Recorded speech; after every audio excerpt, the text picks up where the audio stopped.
बारी बारी समझें, लेकिन मैं चाहता हूं कि पहले हम तमाम चीज़ों को देखें कि कौन सी चीज़ें जो है वो इंसान की और ख़ास तौर पर ईमानदार की ज़िंदगी में लानत ला सकती हैं।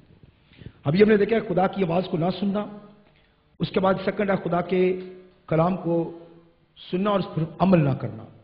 तीसरा, सच्चे खुदा को छोड़कर किसी भी दूसरे खुदा की परस्तिश करना और उसे मानना। चौथी बात है कि शैतानी फिरकों के साथ जो है वो तल्लुक कायम करना, शैतानी फिरकों के साथ जो है वो तल्लुक रखना। उसके बाद किसी भी तस्वीर को, बुत को, मूर्त को बनाकर जो कि गैर माबूदों के लिए इस्तेमाल होती है, ऐसे मज़ाहिब में इस्तेमाल होती है जो कि खुदावंद के खिलाफ हैं, उन चीज़ों की कोई भी मूर्त सूरत बनाकर अपने घर में रखना या उसे फिट करना जो है ये बहुत बड़ा लानत का एक वसीला है। उसके बाद माँ बाप की इज्जत ना करना, माँ बाप की इज्जत ना करना ये लानत का सबब जो है बनती है। उसके बाद कमजोरों और गरीबों के साथ बेइंसाफी करना, उन पर जुल्म करना, ये बहुत बड़ा एक लानत का सबब है। उसके बाद ज़िनाकारी, हर किस्म की ज़िनाकारी और बदकारी जो है, और ख़ास तौर पर शादी से पहले किसी किस्म की भी जो है वो ज़िनाकारी और बदकारी जो है वो उसी वक्त उस इंसान के ऊपर जो है वो लानत का सबब बन जाती है। उसके बाद चोरी करना, कसम खाना और ख़ास तौर पर खुदा को ठगना दैयकी में। बाइबल के अंदर आप एक दफ़ा इसको सर्वे करें, इसका बाइबल का, जहां जहां भी आपको लफ्ज नजर आता है लानत और मालाउन, वहां पे गौर करें कि वहां पे किस चीज से मना किया गया है। जहां पे भी यह बात लिखी है लानत और मालाउन, उस चीज में अगर आप उसके खिलाफ चल रहे हैं तो वो आपकी जिंदगी में लानत लेकर आएगी।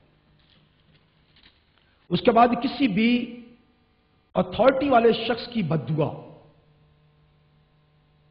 या वो आपको लानत आप पे करते। रोमी के खत उसके 12वें बाब में लिखा हुआ है, मेरे साथ देखें, रोमन चैप्टर 12,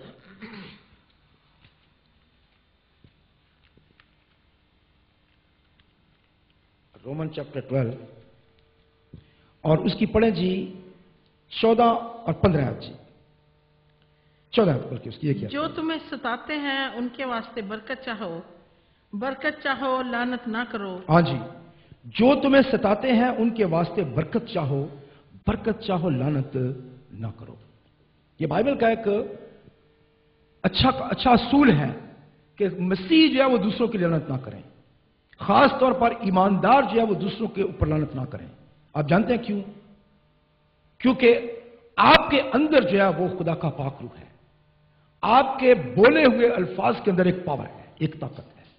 आप जो कुछ बोल देंगे वो हो जाएगा। उसके बाद बाप के अल्फाज में अथॉरिटी है, मां के अल्फाज में अथॉरिटी है, एक खुदा के खादम के अल्फाज के अंदर अथॉरिटी है, आपके स्कूल के अंदर जो आपका टीचर है, आपके कॉलेज के अंदर जो आपका टीचर है, उसके अल्फाज के अंदर अथॉरिटी है, आपके बॉस के अल्फाज के अंदर जो है वो एक अथॉरिटी है। जो कुछ वो आपको कहते हैं, करते हैं, ख्याल रखें कि वो क्या अल्फाज बोलते हैं। इन तमाम अल्फाज के पीछे जो है वो कौन से अल्फाज बोले जाते हैं, उनके अंदर क्या पावर है, आप उसको देख सकते हैं। उसके बाद खुदा के चुने हुए लोग, खुदा के खादम, उनकी मुखालफत करना और उनके खिलाफ मंसूबा बनाना जो है ये बहुत बड़ा लानत का सबब है। उसके बाद बेखुदा लोगों के साथ अहद बांधना, उनके साथ कवरेंट कर लेना। उसके बाद शैतान के जो है उनके जो कारिंदे हैं, वो लोग जो शैतानी प्रैक्टिस करते हैं, वो लोग अगर आप पर लानत कर दें तो वो भी लानत जो है हमारी जिंदगी में काम करना शुरू कर देती है। हम सोचते हैं कि मसीहों के ऊपर किसी किस्म की जो है वो कोई अल्फाज जो है वो काम नहीं कर सकते हैं, लेकिन अभी हम देखेंगे इसके बाद कि कैसे काम कर सकते हैं, बाइबल के अंदर देखेंगे। उसके बाद एक इंपॉर्टेंट चीज है, अपने ऊपर जब हम खुद से लानत ले आए, जब हम अपने ऊपर खुद से लानत ले आए तो इसको कोई नहीं रोक सकता, खुदा भी नहीं रोक सकता इसको। अगर हम खुद से अपने ऊपर लानत ले आए तो एक बहुत बड़ा सबब है जो आप ऊपर लानत ले आते हैं। उसके बाद खुदा को छोड़कर अपने ऊपर भरोसा करना। ऐसे लोग मैंने अपने कानों से सुना जो लोग कहते हैं एड़ा कम मैं करना तो खुदा मैनू करके दिंदा है, नौकरी मैं करना मैं अपने आपे करना, कमाना तो मैं अपने जोर तक कमाना, खुदा मैनू पैसे बना के दिंदा है। शायद आपकी जिंदगी में ऐसे लोग आए होंगे, सुना होगा शायद आपने ऐसे लोगों से, कमाने तो खाने खुदा से तो पैसा सुनता है। यानी खुदा को छोड़कर अपने ऊपर भरोसा करना कि मैं सब कुछ कर रहा हूं, जो कुछ मैं कर रहा हूं ये मेरा खुद का किया हुआ है, खुदा का इसमें कोई दखल नहीं है। ये इंसानों की जिंदगी में रहता है। ये तमाम चीजें मैं आपको बता रहा हूं, अभी तक इसमें से कोई भी मैंने बाइबल में से हवाला नहीं दिया है। हम एक एक करके इसको बाइबल में से हम प्रूव करेंगे कि बाइबल में ये चीजें कहां कहां लिखी हुई हैं। जो दूसरी तरह की गॉस्पल या खुशखबरी दे, खुदा के कलाम के अलावा इसको तोड़ मड़ोड़ कर कोई और डॉक्ट्रिन बना लेना, कोई और तालीम बना लेना जो है वो बड़ा एक लानत का सबब है। उसके बाद दूसरे मसीहों के खिलाफ जबान का गलत इस्तेमाल, उनकी मुखालफत और उनकी बुराई करना जो है ये लानत का सबब बन सकता है। और आखिरी चीज, मसीह को खुदावंद ना मानना और उसे प्यार ना करना। मेरे ख्याल में इसके अलावा शायद बाइबल के अंदर और बहुत सारी वजूहात हो सकती हैं जो हमें ढूंढने की जरूरत है।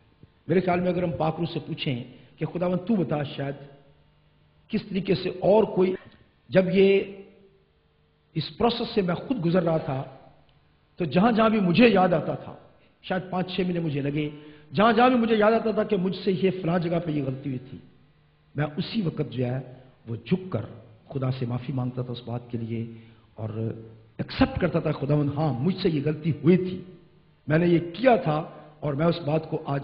अब मसीह जो है नॉर्मल, मेरे ख्याल में बहुत सारे मसीह जो हैं वो इनमें से कोई ना कोई किसी किसी जगह पे तो फंसे हुए हैं। अगर नहीं सब कुछ उनकी जिंदगी में अच्छा है, बहुत अच्छे हैं, तो एक उनकी जिंदगी में प्रॉब्लम है। मसीहों की जिंदगी में जो लानतें आती हैं वो शायद उनकी जिंदगी में नहीं है, बल्कि उनके अबौजदाद तो हैं, उनके जो बाप दादा मां बाप जो थे उनकी वजह से ये लानतें आ सकती हैं। तो ये जितनी भी हमने ये बातें देखी हैं, हम इनको एक एक करके हम खुदावंद के कलाम में से प्रूव करेंगे कि ये बातें कैसे हैं और क्यों हैं। लेकिन मैं चाहूंगा कि इस वक्त हम खरूज की किताब उसका 20 बाब एक्सोडस चैप्टर 20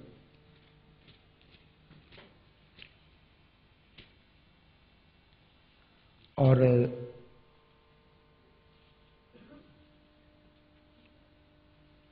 उसकी 30 आयत से पढ़ेंगे जी। मेरे हुजूर तू गैर माबूदों को ना मानना, तू अपने लिए कोई तराशी हुई मूरत ना बनाना, ना किसी चीज की सूरत बनाना जो ऊपर आसमान में या नीचे जमीन पर या जमीन के नीचे पानी में है। तू उनके आगे सजदा ना करना और ना उनकी इबादत करना, क्योंकि मैं खुदावंद तेरा खुदा गयूर खुदा हूँ, और जो मुझसे अदावत रखते हैं उनकी औलाद को तीसरी और चौथी पुश्त तक बाप दादा की बदकारी की सजा देता हूँ, और हजारों पर जो मुझसे मोहब्बत रखते और मेरे हुक्मों को मानते हैं रहम करता हूँ। बस जी, यहां पे देखें कि जो मुझसे अदावत रखते हैं, किससे?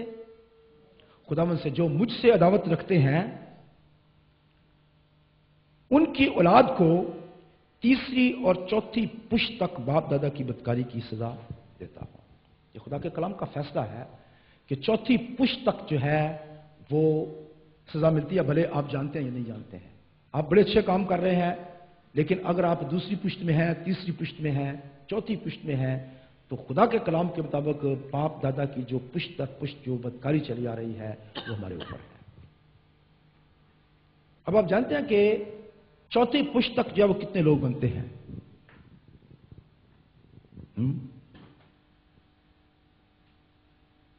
देखें, मेरा मां और बाप, ठीक है, اس کے بعد میری ماں کے ماں اور